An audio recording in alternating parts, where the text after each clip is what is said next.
Welcome to RC Underground Radio. We're racing toy cars here. If you've been looking for a podcast that talks about one RC tracks, suppliers, and events, then you're in the right place. I haven't changed my underwear since the Kenman. I'm not kidding. I'm not kidding. It's I didn't the want same. to go there. It's this. And we're glad you're here. Now, here are your hosts, Ryan Retzloff and David Brinkman. I am a BB in a boxcar.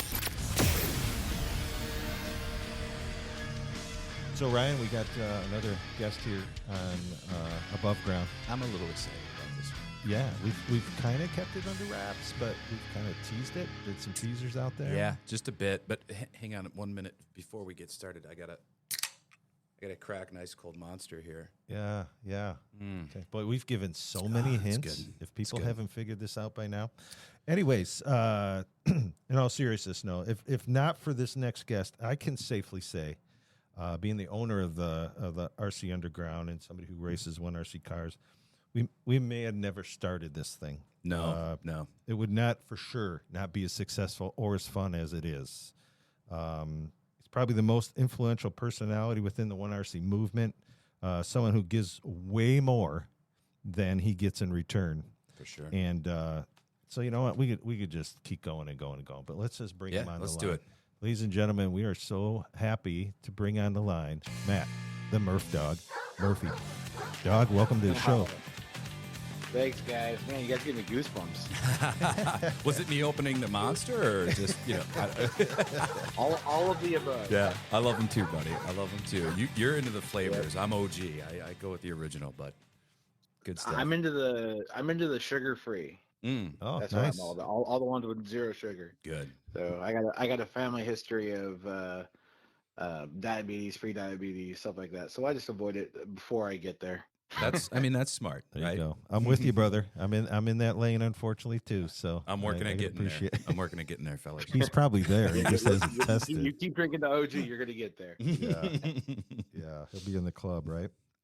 So, hey, probably cliche, but why'd you get involved with not just an RC? I mean, we can peel the onion that far back, but let's just start. Like, how and why did you get involved in the 1RC racing segment? Because I know you're involved in just about every scale racing there probably has ever been. Well, I went to my buddy's hobby shop down in Florida. It was called RC Revolution, RC Revo, and I was hanging out with some buddies down there, and we were dirt oval racing 10 scale stuff at their local dirt oval track, and gnarly Florida storm came in and it dumped and they canceled racing. And so we're out there, we got like one heat race in. So we're like, oh, let's just go to the hobby shop. We hung out at the hobby shop. Well, it just happened to be racing 1RC that evening. So it just worked out that while I'm in town, they have 1RC racing going on. And I had never driven a 1RC car. I think I might have seen one time and like held one in my hand. I really wasn't into it at all. And one of the local guys said, hey, man, I'd love if you would drive my car. And I'm like, you serious? He's like, yeah. I'm like, all right, cool. So I drove his car and ended up TQing and winning their club race, which was fun. But to me at the time, 1RC cars were really just like a novelty. They didn't run really great. They were kind of slower with nickel metal stuff and like they were cool to an extent, but I really wasn't like feeling it, And then after racing was done, the guy's like, hey, I have a lipo that'll fit in there. I'm like, oh yeah? Is it go faster? He's like, yeah, oh yeah. So I put a lipo in there and then I went out with it and they're like, yeah, we really can't get them around with these, but I mean, you can go ahead and try it. And I started driving that thing with a lipo and I made a bunch of chassis changes. And by the time I was done, I had a big smile on my face. I was like, all right, now we're talking. And so then that was the same month where I was deciding to open my own indoor carpet track here in Mooresville, North Carolina. And I said, well, maybe we should look into some 1RC stuff. So I left my buddy's hobby shop that day with my first 1RC car. And I didn't really touch it until we got our shop all built and got the carpet laid down. And I guess one of the biggest and probably the most important thing that happened, COVID hit. and we weren't able to open for like 9 months. And it was like me and a couple buddies hanging out at my shop playing with 1RC cars, battling for lap times and learning how to tune them. And when everything we learned, we do live videos and share it. We called our 1RC quarantuning series. And that was like huge because we learned how to turn these like novelty RC cars into small race cars. And we picked up a lot of speed, made it way more drivable. We found all these little tricks, and all that stuff is still everything what we're using today. And it really has made it more fun. In my opinion, there's no more competitive, cost-effective form of motorsports in the world. So there's no doubt about that. I mean, when you think about it, I mean, you could be, $300 all in and be competitive. And that's one of the coolest things that got me hooked on these things. Cause when I think of RC cars, right. And all you big dogs out there with, you got a chassis, right. That's $500. So imagine, you know what I mean? Here I can go play for $300. Yeah. And so, then, it hooks you. So it was kind of weird for me. I've been used to racing $1,500, $2,000 race cars for the last 25 years of my life. And so here I am, I'm thinking, well, shoot, these cars, to build it with every option part possible, you're looking at $300, $350. If I want to spend $2,000 on 1RC, I'm going to do it with 5 cars. Yep. And it's like, wow, that's a pretty neat thing. And so the price point is really right where it needs to be to get new racers involved. And 1RC should be utilized as like a springboard to the 10th scale cars or other bigger scales, different genres of RC racing, because the entry point is so good for quality competitive racing. Yeah. And I thought that was just like awesome. And I contacted 1RC, and it just so happens that the guy that owns 1RC, Brent Redlin, it's someone I've worked with in the past, and he used to design stuff for Team Losi a long time ago, and I used to design stuff for Team Losi a long time ago when I raced for Team Losi. So it was like, oh man, we go way back, and so we had like kind of a rapport together, and then working with them directly has been really good. We help them with testing and developing new stuff, and it's a good relationship we have. And it's been really great. I couldn't imagine my life without 1RC now, because the guys that come into my shop and my track and the atmosphere we have, it's second to none. I mean, the culture we've created at my facility is really what keeps me going back every week with a smile on my face, and I get to see all my friends and we get to play with toy cars. So it's been pretty great. Yeah, for sure. And you've called it my facility, my track. Let's just set the record straight. It is Race City. Yeah, for sure. It is Daytona, baby. I mean, for us, a couple of guys sitting here in Wisconsin, we're putting money aside because we're like, it's not just on the bucket list, it's on the top of the bucket list. We have to get to Race City. I mean, just the way it shows online. I mean, just the pink and the vibrance and the race car body parts on the wall, and just the whole thing. And the way it's run. Yeah. The way it's run. That for me is one of the biggest things. It's tight, it's organized, right? But it's not to a point where it's like, because I watch a lot of your videos online, man. And right. Who are we kidding? We watch every video online. Yeah, basically. We're basically waiting, okay? Yeah, when's the next one? But you could, the tuning guide that you put out for the late models is the one I've probably watched 37,000 times over and over again to get it right. But, when you watch that racing, it's fast, it's competitive. It's a lot of fun. And with you listening to you call the races and stuff, I get an absolute blast out of it. That, and we try and emulate a lot of that, the organization, keeping a tight schedule, on and on and on at the underground. But it's a place you want to go, because that seems where all of the top racers are, kind of, they're at Race City. Right. As well as other tracks, throughout the country. There's definitely talented guys all over the place, but we have a nice concentration of guys that work hard and have fun. But I'll put my guys up against anybody in the country. just because I know how hard they work, and we work together on setups, and we have a couple people who come in and practice a whole bunch, and just watching their improvements and all that. It's been pretty awesome. But I mean, yeah, when it came time to build my own RC track, I always remind myself, you have one shot at a first impression. So when they walk in that door, something needs to wow them. And if the neon pink colors don't catch your eye, and the super bright light, LED lighting doesn't say, wow, look at this place, then the race car parts on the walls, stuff like that. I mean, I wanted you to walk in the door and say, wow. So, Well, being a fellow track owner, what wows me is I'm like, holy cow, what does it cost for electric and air conditioning and probably not too much heat, but I'm like, holy cow. Well, so it's not cheap. And unfortunately, in the last year, my power bills have doubled. I'm not going to try to get into politics, but you guys know why. But yeah. So I have a promise to my racers that all winter long I'll keep my building 68 degrees, and all summer long I'll keep my building 68 degrees. And you will never come during the summer when it's 95 out and humid as hell. You can rest assured you're going to come to my place and you're going to sit in the nice, refreshing air conditioning. And during the winter when it's cold as hell and rainy or snowy or whatever, we didn't get any snow this year, but sometimes when it's not good outside, it's nice and warm in my shop. And that's part of the whole experience, in my opinion, is just having the nice climate and controlled atmosphere. Now it's not cheap, but to me it's just part of the whole show. So part of owning a business. So you touched a little bit about that relationship with 1RC. If you're comfortable, can we go a little deeper into that? I think you were pretty ask away. Yeah, pretty transparent when, like, just say for example, the Pavement Modified came out. You had your hands on it early before it went out to the public. I was so mad that you wouldn't tell us what it was. I was waiting because you said something, and I'm like, okay, what is it? What is it? What is it? I'm on 1RC's website every day, waiting, Instagram, looking for stuff. I'm like, come on. Somebody. Yeah. So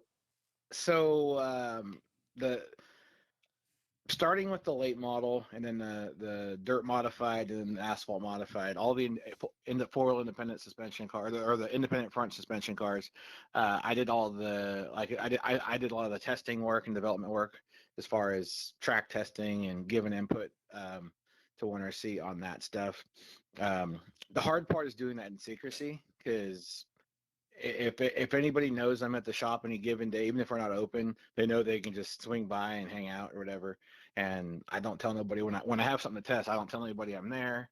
I don't turn the computer on. I don't want anybody to see any lap times and know I'm there or anything like that with live RC. So testing a car and then not letting it out of the bag is the hard part, especially when I see guys constantly posting, oh, it's going to be this, or they should do this.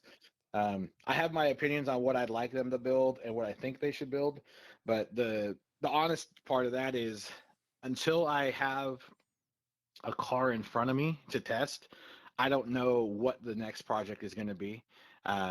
They do a good job of keeping a lid on that. So, but guys keep on asking, what do you think the next car is going to be? And I hear all these different things. Oh, some guys want a NASCAR stock car. Some guys want a truck. Some guys want this. Some guys say, oh, we should build an Indy car. And it's like, well, I just tell guys, you should think about what's logical. What's a logical next step? Right. And I have a specific opinion on what that should be, and we'll see what comes out next. But based on the typical timeline for testing stuff, I should get a phone call pretty soon here about, hey, I got something new for you. I'm excited. So I don't know. We'll see how that goes and when it happens. But it's exciting to not know, but then also know that you're going to be a part of it. So that's kind of fun. Right. And I'm glad they go to you because you've got a lot of experience with these. You put out your chassis tuning guide years ago, and it still kills me that thing's free. I use it all the time. I mean, seriously, man, I've got it printed out. I keep it in my pit box with me. It applies to so much. And thank you for that on behalf of everyone. But with specifically the 1RC, how much input do you have back to those guys in terms of, hey, I'd change this or do this, or is it pretty much, hey, we built this, now Murf, go make it fast? What I would say, the honest way to put it is, they do all the design work and whatnot, and then they send it to me. I test them. I send my feedback.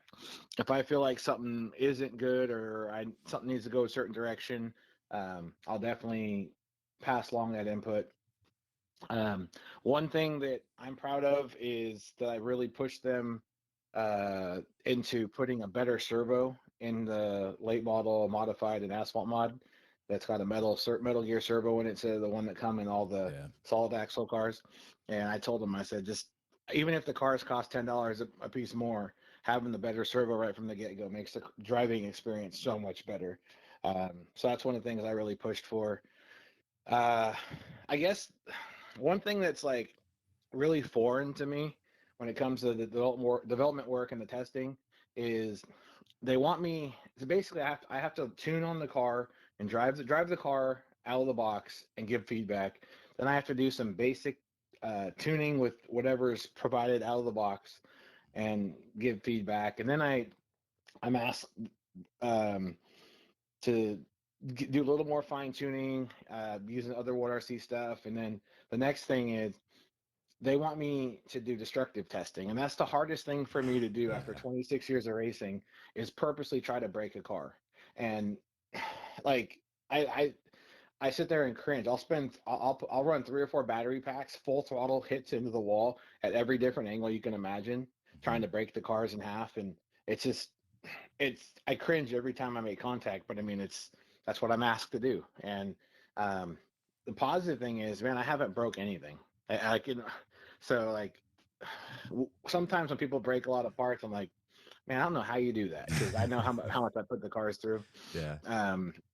I mean, some of the stuff I get it, but yeah, it's just one of those things where they want my input from many different levels. I mean, for the basic customer is going to buy the car and maybe drive it in their garage or on their driveway, and it may never ever see a racetrack, so they're never going to see the grip that my carpet has. Right. And there's you gotta make the car good for those guys too. Tire testing is one of the hardest things for me to it's one of the most time consuming thing is tire test. So like they'll send me a bunch of tires. I know for the late model I had like 5 different compounds of tire. I know the asphalt mod, I had 5 different compounds of tire to test, and what we ended up on is quite a bit different than what we started out with. And just getting the right compound mix, and then having the option for a softer rear tire in the box. I mean, it costs a little bit more, but it makes it so if you're driving on a very low grip surface, you can still hook the thing up. And just trying to get the packages right. That's where all the detail work goes in.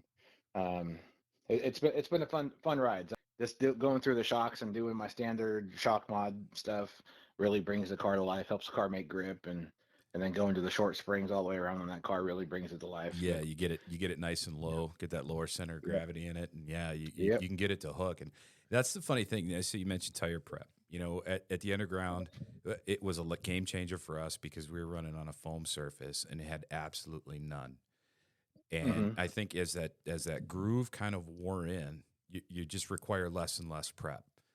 In fact, most features I won't even touch my tires because of some of the stuff that you've taught us fellow RC racers through Facebook and your videos. I mean, I can get it to hook the center. You know, just stand on the throttle, eliminate all the traction roll, all of that. I mean, it's like it's cool because again, and if you really want to fine tune, you can go through the chassis tuning guide, because a lot of all that stuff basically applies. You just have to have an understanding and knowing what your car is doing. But I think that setup that you provided us, at least on the late models, the dirt late models, gave us a good baseline to then be able to fine tune and tweak. And that's where I'm getting to the point too with my cars, because I got a small addiction. But with my asphalt modifieds, it's kind of like, okay, I drove it once. Oh, now I know what to do, right? This, you know, I'm loose off. I've got to change this. And so that was really a great video that you put out to kind of give us all racers just an absolute baseline setup. Right. You know, I'm grateful for it. But one of the things, you know, with these cars, it's like, what's the? I mean, I know the shocks are very important, right? Drilling the shock Yep. caps, right? I mean, Yep. you get that they kind of like basically hydro lock to a degree. Yep. Um, Mm-hmm. what's one of the other big things you would suggest doing to these cars to improve speed or handling? The number one thing I won't. If someone shows up in my shop 30 minutes before racing starts and says, "Hey, can you help me get this thing set up?" First thing I'll do is take off all 4 shocks, do my shock mods to them, a little bit of green slime on the O-ring. I'll measure all the shocks, make sure they're all the same length, check the stroke on them and everything. And then I'll, like a late model, any of the independent front suspension cars. The easiest to drive caster setup is with the right front all the way back and the left front forward, and car's pretty decent there. Um, and then just make sure all the links are free. That's the next biggest thing. All of your radius rods, make sure they pivot free on the ball studs. If there's one bound up, you can squeeze on it or take a pair of needle nose and you free them up a little bit. But any sort of bind is going to make the car inconsistent and basically unpredictable. So Yeah, and I know that's kind of your rule of thumb, right? Consistency, consistency, consistency. And 100%. yeah, I mean Yep. that you know what, consistent lap times, and so yeah, Yep. it's just crazy to me too how the slightest adjustment on the cars affect them. I think One RC really knocked that out of the park. I'll just go right to it. You are making sure that people all around the country, and I don't know, maybe other countries, I don't know where these cars are sold, um, are just really enjoying these cars. It's got to be kind of a really good feeling. Yeah. So I'm going to kind of jump around on answering that, but I used to be a top 10 scale racer, and I basically started my own chassis company with a good friend of mine in 2012, and from 2012 to 2016, my job was no longer to try to be the guy, the fast guy winning races. My job was then to help our customers and help our team, and I crew chief my business partners' cars, and it came to the point where we were battling for A main wins at big races all over the country. Every race we went to, we were running up front, and it. I learned how to accept victories where it's not about me; it's about us, and that really helped me. Having that role in our company helped me to accept um, success of others equal to success as as at a personal level. And so fast forward, I mean, the last since then, like I've always loved helping guys, but I found an extra level of enjoyment helping someone with their car and seeing their face when it runs right, and just hearing the change in their voice when something runs better, or their car's running better than it ever has, or someone like when someone gets their first win and I helped them a bunch. That's like I can't even explain. Like when I drink a nice cold Monster out straight out of the freezer, oh man, it gives me a little rush. But watching someone win or have that smile, it's like triple that. You know, what I mean, the endorphins your body hits. You know, it's like so for me, it's a little something special. So like we had a practice night at my track 2 nights ago, and there's a guy who's really been struggling with his asphalt modified, and went through his car and radio and a bunch of stuff. And by the end of the night, he was like, "Man, I've never had this thing running this good." And this the attitude change, the smile, just the little extra kick in their step, like that's what does it for me. Um, and if you would have asked me 25 years ago if helping somebody would be as good as me winning a race, and I would have probably been like, yeah, right, never. But I'm getting old now. I turned 40 this year, and um, it's not about me.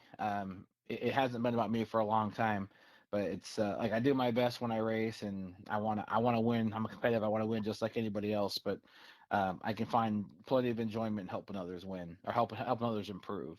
And those are the small victories, and that's honestly I do a lot of race announcing, and I race a couple times a year, and with my track and other tracks I announce at in other races. I'm at an RC track 2 to 3 days a week, and various tracks, various states all over the country. If I have a bad weekend and I let that carry over into the next week, I'm going to be a miserable person that week. I don't ever want to put out that vibe at the track. So I have to control my mindset and my expectations and keep everything in check so that I never have a bad weekend at the track. And a lot of that is just straight up attitude.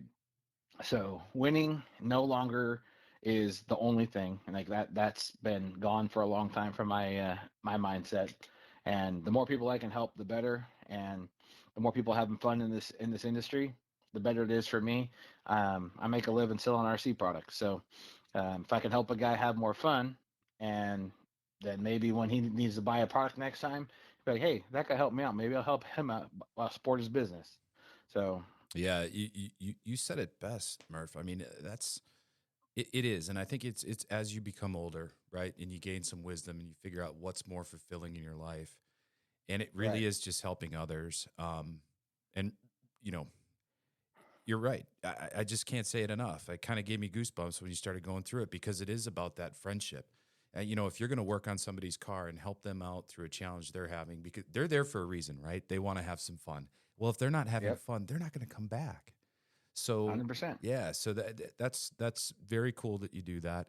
Even outside of the fact that you're a track owner and you run an RC shop, it doesn't matter. I mean, just the fact that you want to do that for them, and make them more competitive and get that feeling, when they set fast time or win a race. Yeah, That's for sure. important, Mhm. and I'm glad you're talking about that because it's good to get that out there.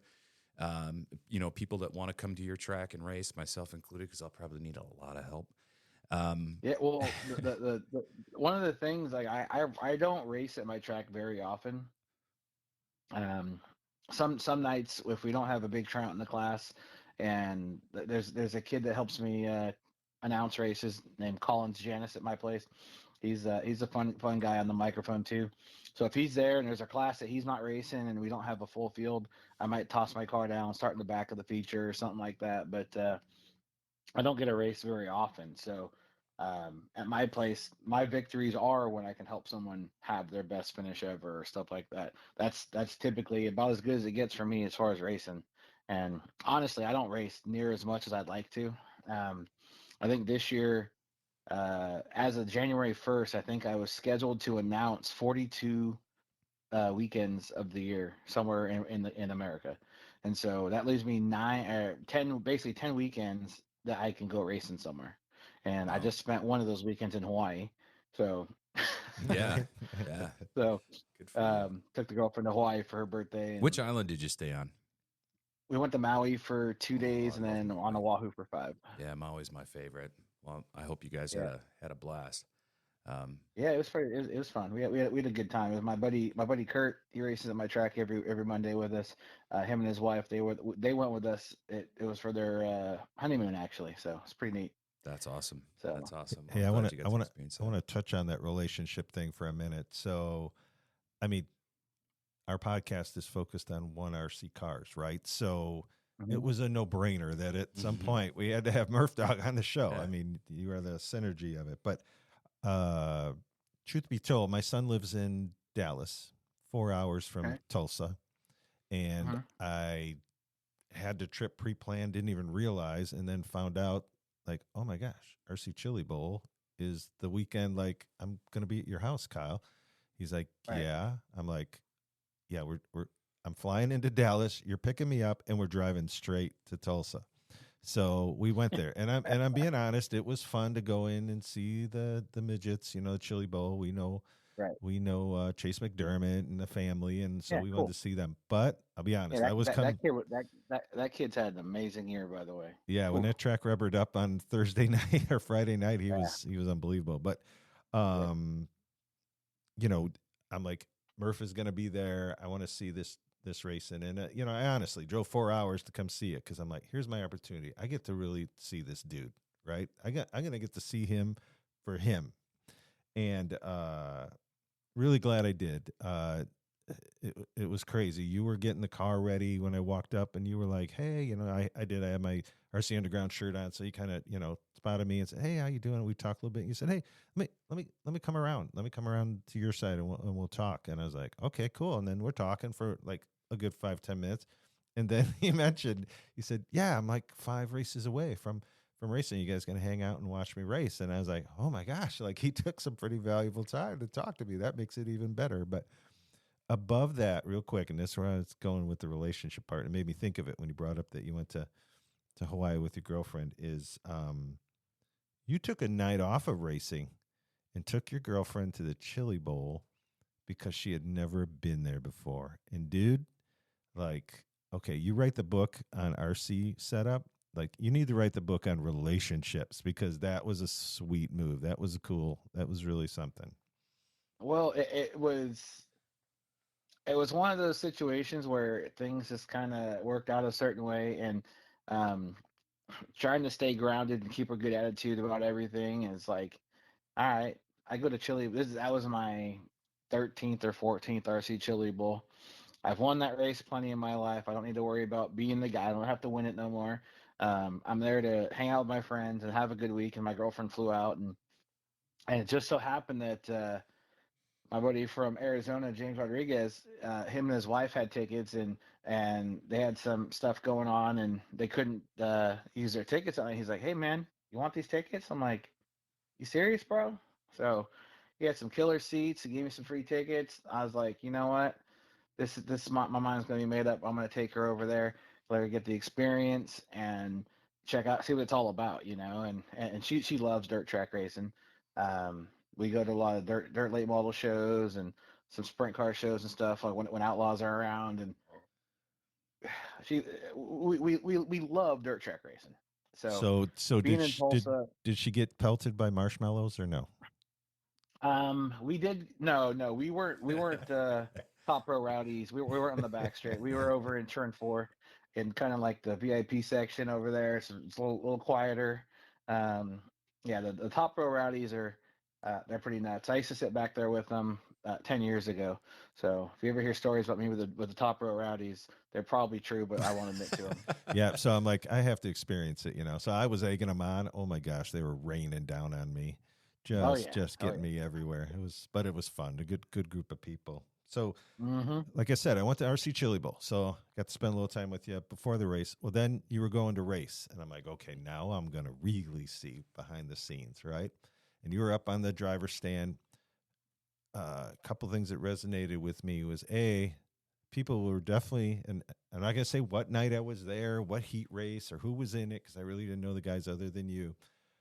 But you could tell guys were running a lot harder when they got up to you, and honestly, some of them maybe racing over their head a little bit. And you would, 9 times out of 10 when this happened, you were in this particular heat race, you were getting the worst of it. You were literally getting knocked off the track, and I quickly, So I'm pretty sure I know exactly which heat that was too. But I mean, hey, but honestly, sometimes it happens. It's one of those things where that is literally the biggest oval race of the year, any sure, form of oval, and there's a lot of racers and a lot of different skill levels, and classes aren't really separated by skill level. It's just, you want to race this class, you race this class. right, And one of the most difficult things about that event is the vast majority of tracks coast to coast right now are um, extreme high bite rubber tire tracks, where you're basically running on slick tires. There's so much grip that slicks work better than a treaded tire. Well, Chili Bowl is actual loose dirt. The track crew does a really good job to give you a true loose dirt track, and you're on a specific spec tire of some sort. And what that breeds is guys that don't have experience on that track and actually have no experience on that tire and don't know how to prep that tire are then put in a situation where each heat's got one or two of the top pros in the country, and then you got second tier, third tier guys, and you got a bunch of new guys that are there just doing the best they can. And that's where I try to emphasize, like, the pro guys, man. Like, it got rough, but I'm not mad at a guy, because right. some guys make mistakes. You know, it's part of, we're playing with toy cars, and we're a bunch of amateurs. Mistakes are going to be made. It's up to the pro guys, instead of telling the amateur guy, "Hey, man, you suck. Get out. You don't belong on the track with me." You should say, "Hey, I saw you struggling. Let me see your tires. Let me take a look. See if I can help you get your stuff better. And that's where the guidance of the top tier drivers and help from top tier drivers can really improve our sport and our genre. And that's really what I try to do. I try to be that the positive attitude that has the desire to help people and show people how to do things. And if I'm doing a good job, then I help a lot of guys that day. That's how I look at it. Yep. So that brings to me up a comment and then also a question. So my comment was, when you were up on the stand and racing with the other drivers, the main things I saw was before the race started, you're doing knuckles or, hey, have a great race, to like everybody on the stand with you. And then during the race, a couple of things happen, and I'd look at you, no rolled eyes, no shaking your head, nothing. You were just like, okay, just cooler than a cucumber. Got my car going again, and let's race toy cars, right? Yep. And then you came out with a video or live on Facebook, and the whole premise was kind of what you just touched on, but I'd love to hear a little more deeper detail on it of, the established guys being in these races. And now it makes sense what you said about they're mixed up. You got a couple of pros and then you got second level, third level. That all starts to make sense now. But yeah, you kind of were not afraid to come out and say, hey guys, we need to be helping all drivers at all levels if we want them to be better. And I don't want to paraphrase it. I'd rather hear it from you. So what prompted you? I think it's things that happened at the RC Chili Bowl. But what was finally prompted you to want to do that video? Well, I witnessed a couple guys walking off the driver's stand, yelling at some other guy that's there for the first time. Some guys that know better, some sponsored guys, top tier racers, literally yelling at guys walking off the driver's stand, telling them they don't even belong on the racetrack. Why are they even there? Stuff like that. And I'm just like, man, there's no room for that whatsoever. My motto towards RC racing is, hey, do you like racing? Yeah, cool. Do you like RC cars? Yeah, cool. Well, hey, we're friends. Let's have fun. Yep. We share interests, and RC racing is not for me or for you or for that guy. Like, RC racing is for everyone, and if you have the right attitude, it can be for everyone. And the more the merrier. The better each track's going to do. The better each business is going to do. The better racing is going to be. The more the merrier. Now, with certain attitudes, I've been around for a long time. I had a couple guys come over and mention that they wanted to change the format of the race next year, and this was all top tier pro guys, and talking about doing like an invitational pro class, and that to me that's like a slippery slope. What better way to tell people that they're not as good as you than to exclude them? So like I'm like, I don't know how that's gonna go, and I know there's a lot of guys that, and I'm not trying to have a big head or anything. There's a lot of guys around the country that want to go to that race for a chance to race with a guy like me or some veteran that's a top tier racer. The chance to be on the driver's stand next to someone like me and race, like that could be the thing, or any of the top guys. Just if I told you can come race RC Chili Bowl, but you can't race against any of the top guys because you're not good enough. Like, I don't think that's ever a good look. Well, it's the same thing that's happening on the opposite side of the street, right? I mean, my kid ran midgets, and we hadn't gotten to the Chili Bowl yet, but back in the day, you could be in a heat race with Tony Stewart and Rico, and yep. It wasn't based on talent grading. It was based on, this is what you came up with. This is the heat race you're in. Go race. Yep. So it's just that same theory in RC, and obviously, if it's made dirt track racing, that's what's made dirt track racing as exciting and as fun as it is. Because he shouldn't go into it. Tony Stewart shouldn't go into heat race, and no matter where he starts, he's just going to blow everybody away. Maybe something happens and he doesn't win the race, but maybe a local kid or an older driver that's what he does. He can afford a sprint car, beats Tony Stewart. That's like life changing, right? Yeah. And for these RC guys, it's the same thing. that's how you catch your break. You do really well at an event like that, and you get your break. You know, there was one time when I went to the RC Chili Bowl, and nobody knew who I was, and they're like, "All right, who's this kid?" You know, and or any typical event. I mean, I remember my first time I went to a national event was in Pennsylvania in 2001. There was not one person in that building that knew who I was. And I won my first national event I ever went to. And when I left, they all knew who I was. And it was pretty, I had no expectation. It was pretty awesome to experience that. So it Yeah. was pretty cool. But I think it's good that we talk about that too, because it applies. I mean, not just the RC Chili Bowl, but it applies at every track. And we can bring it right down to one RC, because you do have you got some wheel guys out there, guys that have raced, 10th scale, 12th scale, whatever, for many, many years. They jump into a one RC and they're like, oh, yeah, this is no big deal. And then they go out and dust everybody. It's just fine. But to the point, right? Yeah, you're going to have some less talented drivers. But again, we're playing with toy cars. Help them. So we've got in the last couple months, we've had a new kind of group of guys coming out, and there's some kids that race at my place that are super fast. Their dad does all the work on their cars, sets them up, and they race outlaw carts at Millbridge Speedway, right down the street from us. And kids are fast. The kids won championships out there. They're racers. They understand racing in general, and the kids have the fastest cars out there because their dad works on them really well. And we all share data. We don't like keep secrets at the track in general. We all help each other go faster and whatnot. And the only downside to the kids right now is they're kids. They're young. They're excitable, and we're having to teach them how to learn how to race clean and how to learn how to race and make passes and race smart. And in turn, while they learn this, it's going to help them in their big car racing. Also, they're going to tear up less equipment. They're going to run smarter. They're going to be a little more calculating on their moves, and it's going to benefit them across the board. So, well, it's one of those things.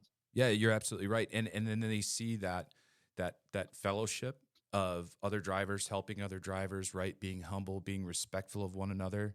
They can take that to their asphalt lace track or wherever it may be that they're running on, and apply those same types of things. So there's a lot. This is a big deal, right? I mean, if you're involved in it and you have fun with it, it can really be a teaching moment for a lot of people. The same, I try to tell guys it relates to life. The way you treat your fellow racer at the track, it's a reflection of how you treat everybody in everyday life. If you're always talking down to somebody or being negative and whatever, that you might be that person that goes through a drive-through and talks down to the person in the drive-through. They're just out there trying to make a living. And there's one of the things that I've had a lot of conversations about lately is being kind costs you $0.00. So being ugly isn't going to get you nowhere. It's just being kind is free, and it'll get you a lot farther than having money will. So that's for sure. But you got to be able to take that, that negativity too, and be able to compartmentalize that and throw that away so you can stay on that mindset. Yeah, and with racing, and one RC and getting together, especially at the underground, that's my time. That it kind of brings me back. Like, Ryan, stay focused on what's important here, and that's this group of people down here that are all just trying to have fun. Be competitive. So literally, like today in my life, Monday we had a local news crew come to our place and film a little segment on our track, and they interviewed me and talked to a couple guys, and like that's the second time we've been on our local news channels. It's kind of frustrating because the point I want to get across in the 3 minutes of speaking I have versus the 2 5-second clips they pull out of it is never quite where you want it to be. And it's kind of hard watching a clip when the guy making the actual news story doesn't really understand what's going on. They kind of just misspeak and whatever. But anyways, long story short, we were on the news yesterday. I just posted on our Facebook page today, and it got shared by a bunch of guys from our area. And we have an off-road track that's like 35 minutes from us, and 8 scale off-road track, and they just been posting negative stuff on there all day on their page about, and like, so my girlfriend's all fired up. My girlfriend is she's cool, but she gets super defensive. Like if somebody challenges me or talks about me, she gets all fired up and she's ready to go. And so she wants to come at these guys. And I have a bunch of guys that support me that are like, "Oh man, I'm gonna tell these." I'm like, "Nah, man, don't even post. Not even worth it." And just you got to compartmentalize things and focus on what's really important. Um, the fact that a fellow RC track in the same area would try to bash on that instead of saying, "Hey, maybe this track that brings entry level RC racers could actually like bring more racers to us and be positive," and they want to flip it to a negative and talk crap. So it's like That's so it's just one of those sad ridiculous. things. Because this, Yeah. you So were right. These cars are entry level. They're crack. I'm staring. yeah. So I kind of, I fell in love with this hobby, and I went out and bought myself a low C mini B roller. Did the hack fab late model conversion, and then I was Right. like, oh man, I really want to slash. I want to do the street stock stuff. So I went out and bought one. Did all Right. my mods. I have a McAllister body, by the way. Oh yeah. Yeah. Oh gosh, it looks hot. I should send you some pictures. And then, Dave was kind of like, yeah, I don't know. So I bought his car last week. So I got 2 slash street stocks. But that's the thing. It's addicting when you get into it. You want to move up because you want more speed. You want more fellowship. You want to race at a different track. We got trackside hobbies over by us here in Wisconsin, and they're 2 minutes down the road from my house. So it's like, That's awesome. I want to go run with those boys, and my fear is that I don't want to wreck anybody's race. So I'm waiting until next season. So I know the guy that owns the place, Jamie. He's a real good dude. If you ever go in there and you want to start running there, first of all, don't worry about. A lot of guys are, "Oh, I don't want to interfere with the season." Man, if you want to go race, go race.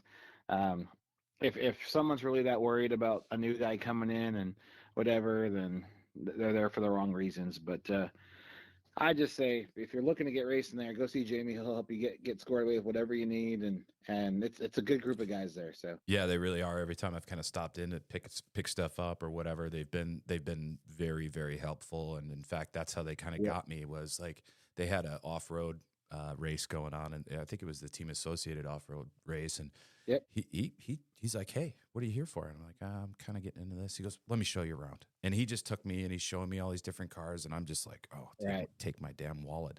But that's the thing about tracks, right? Support one another, support the hobby, allow it to grow. There's nothing wrong with what you're doing, and I think people just get so close-minded. You're not taking anything away from other tracks. And I'll be the first to defend you too. I mean, it's nothing. You're not doing anything wrong. I just try to tell all my friends and everybody, "Hey, it's not worth arguing. If they feel that way and they want to bash because the news chose me and not them, I mean, it comes down to a couple things. Maybe the news tried to contact them and they didn't get nowhere, or maybe the news went on Facebook and looked for a social media presence and didn't see much for them. I mean, there's the news guy literally told me he searched for RC racing tracks in the area, and I was the first one that popped up, and he called me he called me and sent me an email and answered both of them within 3 minutes. Yeah. And he's like, "Well, that made it easy." Yeah, I mean, haters gonna hate, buddy. Yeah, what I'm curious Murf, is just, you mentioned that, in the 3 minutes that you talked about, and then they take 2 little sound bites, and then that's supposed to be representation of your track. So we have great analytics, buddy. We got a decent audience that's listening. So if there is a message of what you wanted to get out on there, forum is yours, bud. If there's something that we haven't already talked about. Well, one thing I got to say to racers, right now, the economy, the world, politics, everything, we're in a kind of scary place right now. And your local RC track is a small business. Support small businesses. You never know how close a small business is to going out of business.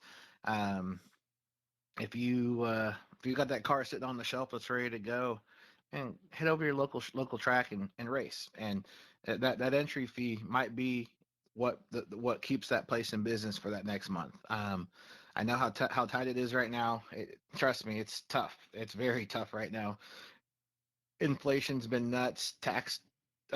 taxes have gone up, energy costs have gone up, commercial real estate's gone through the roof. Like everything's nuts right now, and it's really hard for these tracks and small businesses to stay open. So, if you have an RC car and you love it and you want to keep your track around, please go support your local racetrack, and it'll mean a lot to the owners and to the fellow racers. So, I hate to see cars sit on the shelf if they don't need to, you know.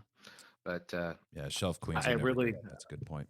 well, I mean, I have plenty of shelf queens, but those are built to be shelf queens. You know what I Yeah, mean? yeah. In general, um, I And don't entry really fees aren't feel that bad. I mean, to go out and right. Yeah. race 10, 20 bucks, 30, 40, even 50 bucks, who cares? I can think of a lot Well, of things I'd Try, spend try 50 to go bucks to on a I waste. movie. Yeah. Try to get a Well, movie and that's some popcorn. Yeah. You almost got to take a mortgage out.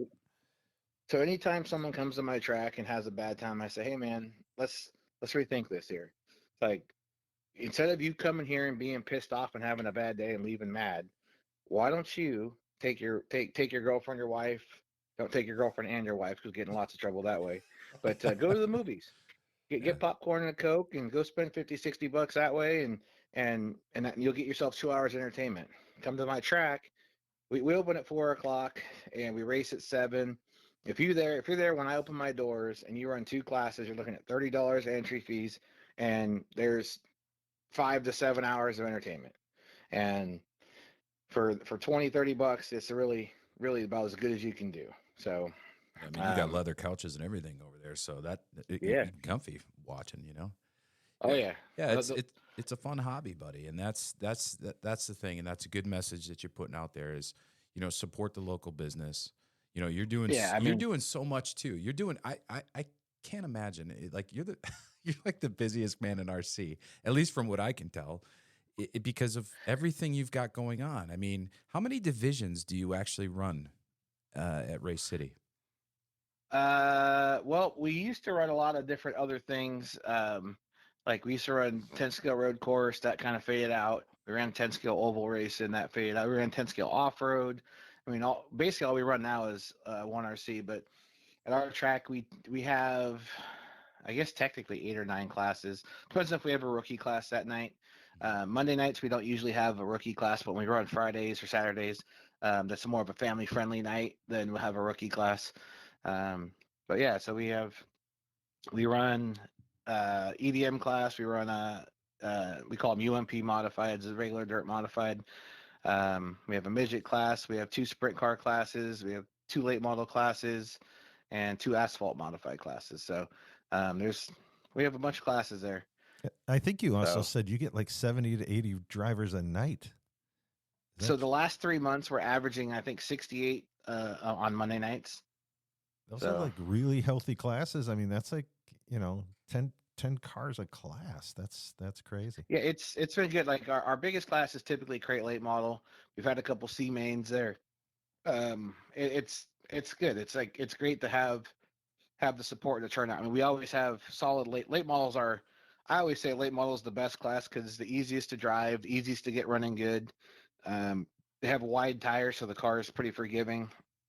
So that's usually our biggest. We usually get on a 70 entry night, we'll probably have 10 super late models and probably 13 to 15 crate late models. So wow, and you know, and then it's I'm sorry, Murph. We could keep talking all day, man. But you know, so here's the thing. You know, we got all these cars coming out all the time. We had the asphalt modified. You mentioned, you know, there's a 1RC has definitely a timeline in which they release new cars because all of us nerds want a new one. Yeah, and who knows what it's going to be? But I mean, as a promoter, what are you doing here? I mean, you've got to. How do you keep adding all this stuff? I mean, that's a lot going on. So if you pay attention to like 1RC releases, the target release has kind of been September for a new car. The last couple of years with COVID and shipping and freight issues and that kind of stuff, it's been a little later. I don't know. Like I can't say like a definitive. Oh, they aim for September, but just if you look at their release dates for the first 4 different vehicles, or what was supposed to be for the first 4 vehicles, it should have been right along the lines of September releases. Now it's been December, January, February because of freight issues.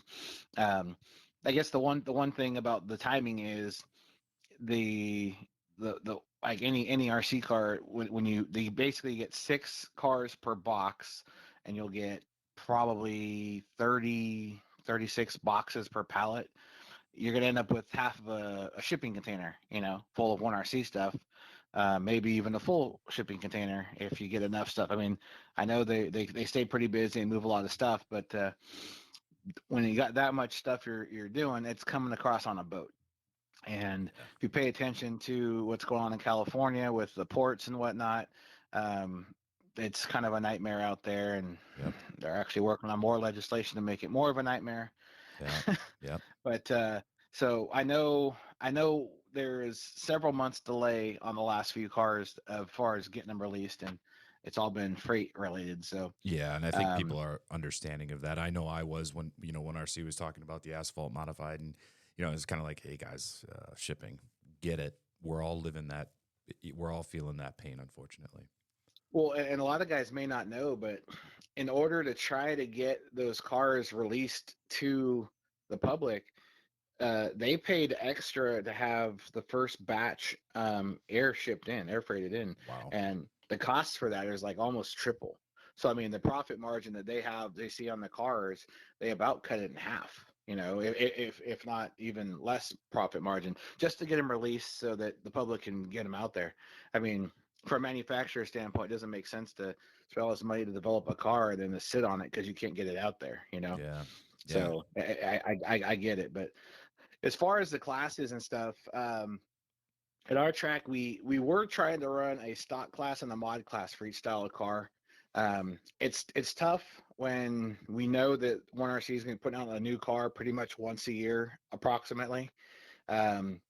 We can't have a stock and mod of 8 different cars. So I mean, if there's one car a year, we'll have to definitely streamline classes. And that's the hard part is telling the guy, hey, I know you have this midget, but we're not going to run midgets anymore. So we're still going to run a midget class. We just won't run 2 midget classes, which we've already cut that down when the UMP or the Midwest style dirt modifieds came out. We narrowed up midget to 1 class, and now the asphalt modified got released. We added 2 classes for those. So I basically told my racers in January, I said, all right, this is a deal. For the next 3 months, I'm going to look at your turnouts, and whichever class is the lowest is probably going to go away. And it's going to be between our midget class and our non-wing sprint car class. And our non-wing sprint car guys really haven't responded, but our midget guys said, hey, I don't want to lose this class. So it's pretty much written on the wall now that our non-wing sprint car class is going to go away. And we've been averaging 2.8 cars a night. So, I mean, not enough to really run them. If we have 2 cars sign up, I'll just say, hey guys, we're not going to run them tonight because it's not enough to justify the 15 minutes of extra race time through the night, Well, and I'm sure most drivers are like the rest of us, where we can easily run multiple divisions.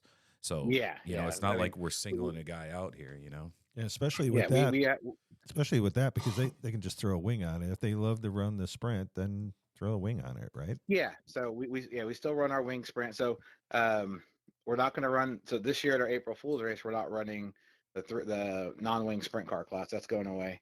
But I mean, we still have a regulated midget class, a regulated late model class, a regulated asphalt mod class. There's still 3 stock classes for our place, but everything else is pretty much unregulated. So our guys like the faster stuff. Sure, So our guys too. So I got to put the promoter hat on for a minute. You said we could throw anything we wanted at you. You said just ask anything away. you want. Anything we want. Yep. So being the promoter of the RC Underground, I got to ask, Murf, are we ever going to get you there? I would say the answer to that is probably yes. Desire to go is, I would say, like I'm 96% like, let's do this. The only thing is finding a race for me, like this is the hard part for me. I only have a couple free weekends a year, and I basically plan what I'm doing 6-8 months in advance. Like I know for myself, I'm scheduled to go to a race in Missouri next weekend, which was kind of a last minute deal. I got my flight booked and whatnot, but I don't know if I'll be able to go. I got to tie up some loose ends around here. I might have to skip out on that race. After that, my next race is going to be like April 14th in Alabama at the St. Jude's charity race. That's the number one way to guarantee I'll be there. You throw a charity race, I'm there. Put on a big money race, odds are I'm not going to show up. Put on a big race where I can win and donate money to a cause, I'm there. So like, I'm not a big fan of the super big money. I'm not a big fan of the super big money races. But if a track can put up $1,000 to win, I would love to see a track say $1,000 to win, and you make a list of charities, and first place winner gets to put $1,000 from their track, their local track, or them and their group towards it, or whatever. And then second place gets to choose a charity for this much, and third place man, I would be there in a heartbeat. I love doing things for charity. There's a lot of people out there who are less fortunate and can use a little help. And I've seen best friends go to punches over $100 to win.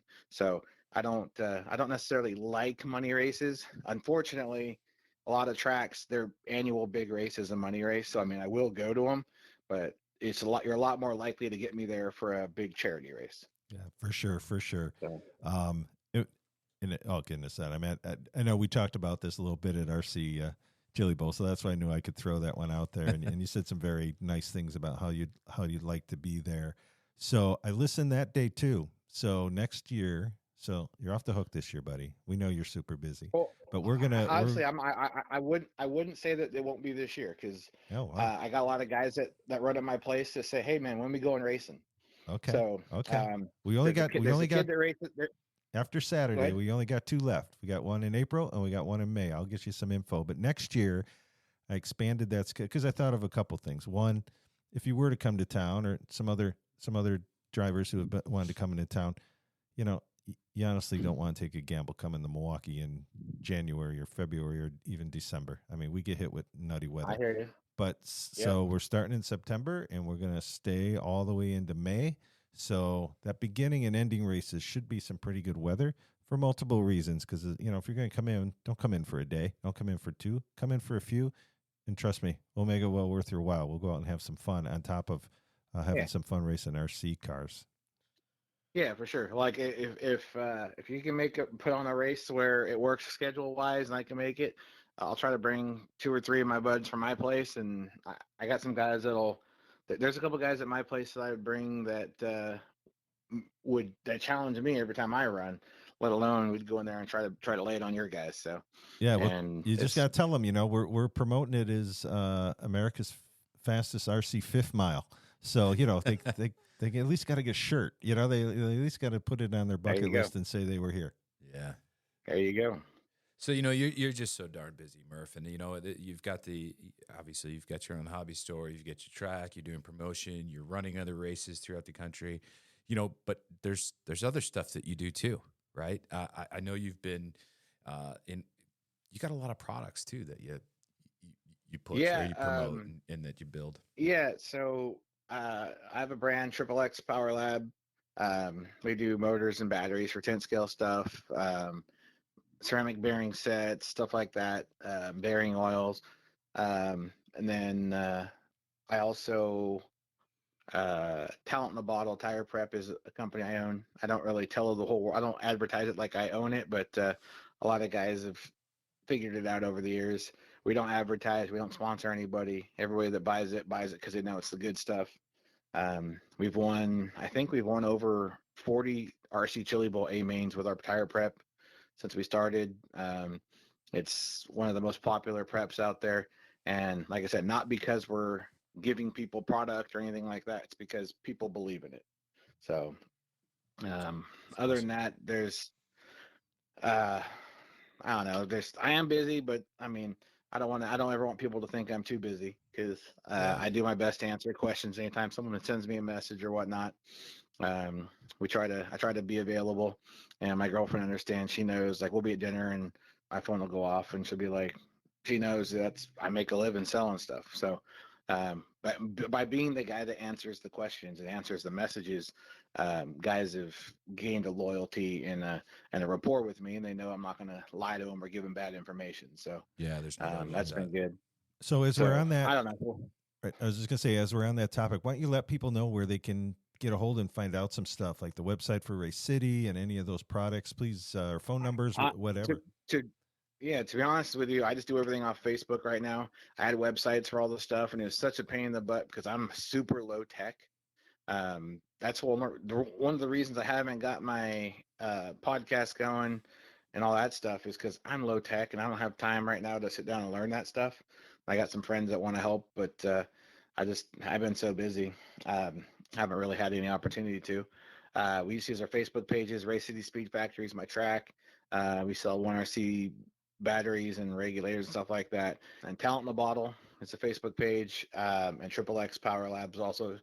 Uh, the good news is I haven't really been racing much, so I haven't had to work on 1RC stuff, my own personal stuff as much. Yeah. I'm pretty much, when it comes to wrenching, I take a long time to do stuff, and my motto is if it's worth doing the right way. And Amen. I'll tear a rear end apart 20 times till I get it where it feels the way I want it to feel. And it's not really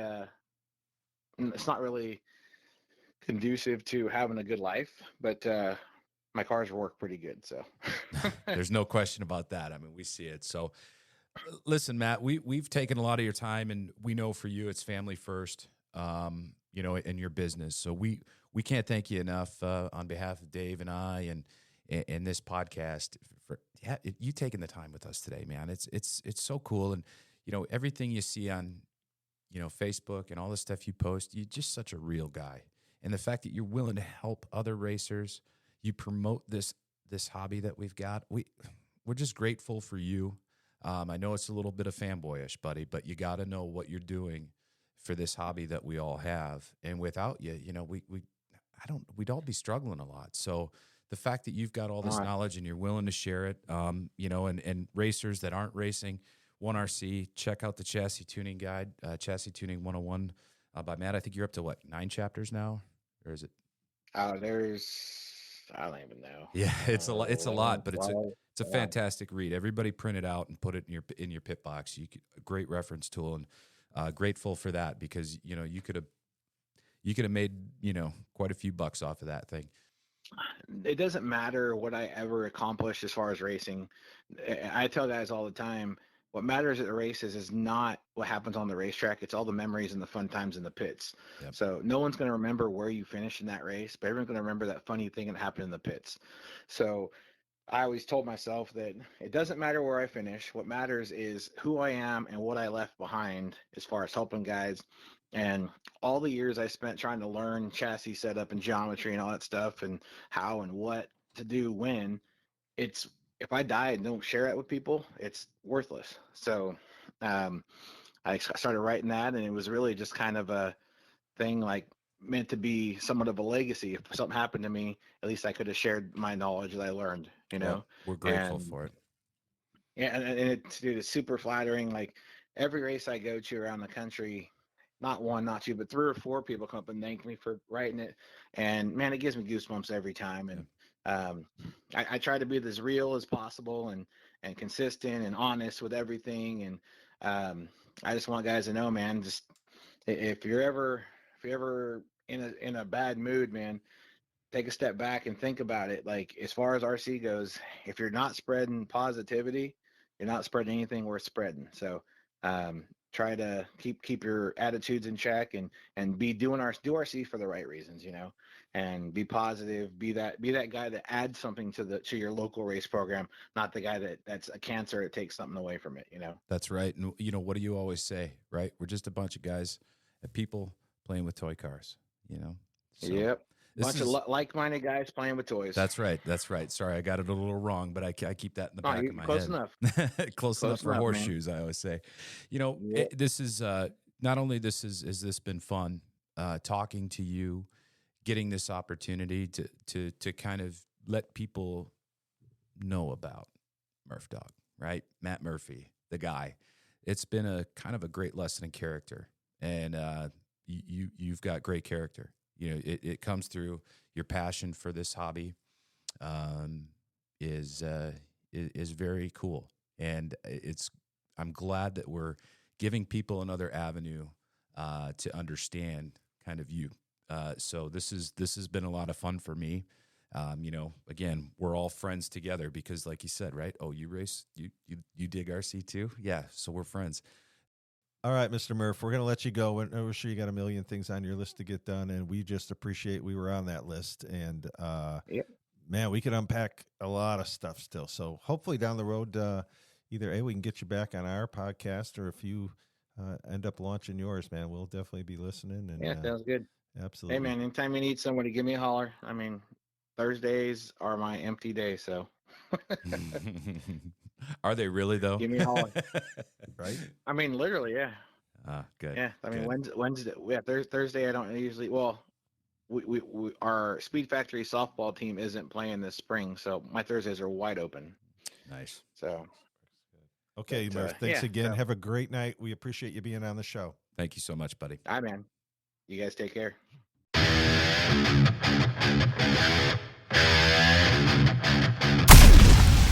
You've been listening to RC Underground Radio. We hope you've enjoyed the show. If you did, drop us a line at rcuradio@gmail.com. We're curious to know, what do you like? What don't you like? Who would you like us to talk to? Sounded really weird. It was weird, but you know what I meant. We're talking about racing, so... okay. You can find us on Spotify, Facebook, and YouTube. See you next time on the RC Underground Radio Podcast. I am a BB in a boxcar.